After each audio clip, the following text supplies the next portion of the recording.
Gagawa tayo ng masarap na potato mojos.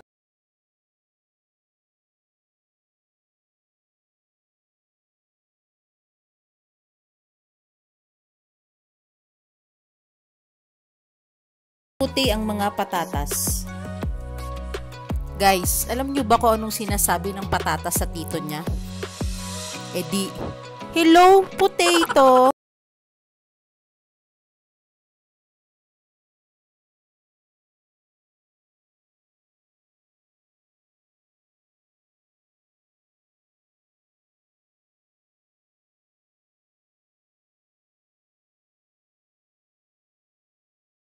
Lagyan ng kaunting asin.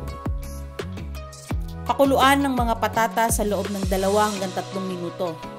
Guys, ginagawa natin ito para ma-remove ang mga sobrang starchy o yung parang mga powder at saka para magkaroon ng magandang kagat once na ipiprito na natin siya. Make sure na hindi malalamog o sobrang lambot ang mga patatas.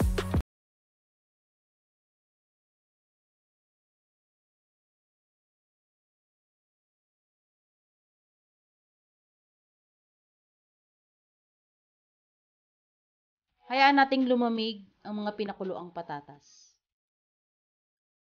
Magbasag ng 2 itlog sa pinalamig na patatas.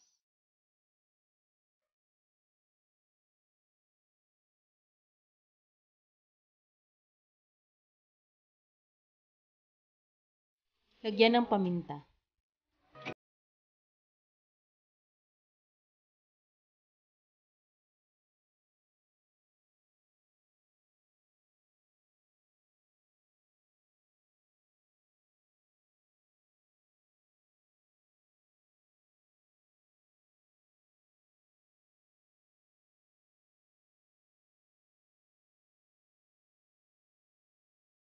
Ilagay ang mga patatas sa crispy fry powder.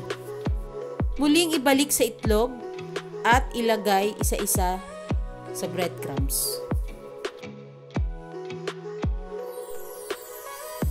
Ready to fry na. Siguraduhin lang guys na sapat na ang init ng mantika bago natin ilagay ang mga patatas upang ito ay maging crispy at hindi mag-absorb ng maraming oil.